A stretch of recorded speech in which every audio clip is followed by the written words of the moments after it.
It was just like, if it were a musical, these would be in it. And it was Right Hand Man and Helpless and The Reynolds Affair, Say No to This, and I wrote King George stuff. The King George. Gavin Creel played King George with a Burger King crown at the Songbook series, and I wrote proto versions of the Cabinet Battles, and I'll never forget. John Kander was in the front row, and John Kander went like. John Kander, for all you advertising people who aren't involved. He wrote New York, New York. He wrote Chicago and Cabaret, everything that's good. To see him sit bolt upright when those cabinet battles happened was like, okay, we have a good thing, like we're on to something. And then we just kind of kept creating benchmarks to meet. So I kind of know the answer to this, just because I know you, but how important are deadlines to your creative process? They're so important. After I leave you, I have 4 hours to finish a song for a conference call with Disney at 5 o'clock, which is a deadline I've blown twice. Yeah, I'll be locked up in my dressing room where I have a keyboard set up. But it is kind of the fuel that keeps you Yes. creative. And I think there's two types of people in the world. I think there's the people who do their homework on Friday night, and there's the people who do their homework on Monday morning on the bus. I wish to God I did my homework on Friday night, but I've never done it on Friday night, and it drives my Friday night dad crazy. And I just tell him, it takes pressure to make a diamond, baby. Yeah. So I want to talk about more about Hamilton and the creation of it. He's a figure that has kind of been relegated to the sidelines up until now. He's a guy in a $10 bill, and he was killed in a duel. However, done. That's all that he signed kind of. Yeah, that's what happens when you get outlived by your enemies, and every one of your enemies gets to be president after you. And your enemies get to tell your story, right? Or not tell, or bury it.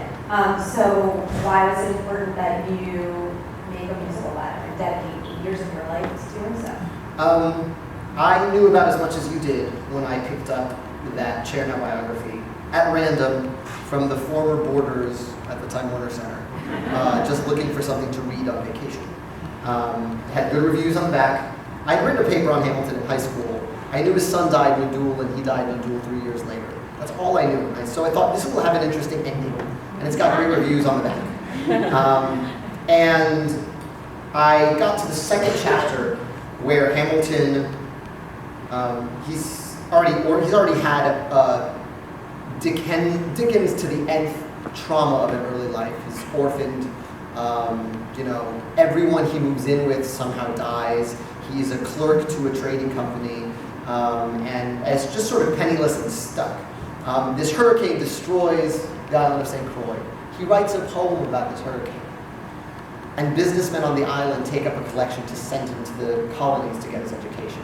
So already, the fact that he wrote a verse about his struggle and the verse got him out was the most hip-hop thing I'd ever heard. That's the essence of hip-hop. It's take something, take your struggle and make art out of it. That's what he did. And the circumstances, and be so good at it that it vaults you into another sphere. You see that with Jay-Z, you see that with Biggie, you see that with Eminem, you see that with name an artist, you see Lil Wayne with writing about Katrina. It is the hip-hop story to flip the struggle of your upbringing and make something beautiful out of it. And I had that notion at the second chapter, and then it just kept proving me right. I've said this before, but I felt like a mosquito that hit an artery. So, as I told this to you, the opening of Hamilton, the public, I counted the story to Sunshine sitting right there. When you told me that you were going, read this book, vacation, and you were going to lead a musical about Alexander Hamilton, I was like, no. And then, and then I walked back to the office because we had seen you at your dad's office, and I was like, it's the stupidest fucking thing I've ever done. Are you kidding me? Like, who knows anything about Alexander Hamilton? So, and here we are. But how did you see that? Like that it was a story that was so big to be a musical. Because you gotta have like all kinds of drama to be a musical. I mean, it's a musical. You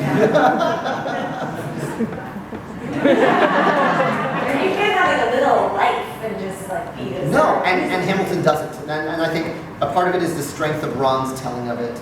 Ron doesn't write dry history books. He approaches his subjects the way a novelist approaches his subjects. And so the relentlessness is what you come away with. And again, I always study the musical templates of the things that came before me with Heights. We dissected Fiddler, we dissected Cabaret, musicals that were about communities changing, because that's what our show was about.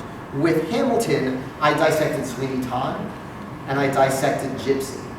Those were the ones I looked at, because those are not musicals about community so much as they're musicals about a force of nature, a human force of nature that, like, you're going to be friends with them, you're going to love them, or you're going to get out of the way, because they're going to do what they're going to do. And Hamilton is a Mama Rose, Hamilton is a Sweeney Todd, by just his will, his sheer will, and his gifts, and his talents, but he's also flawed, like those characters. He can't shut up, and he knows he's right, and he thinks he's the smartest person in every room he's in. He happens to be in the room with a lot of other really smart people. So those opinions about him, you either love him or you hate him if you're in the same era as him. And so that was, I saw that already, that this is a force of nature of a guy.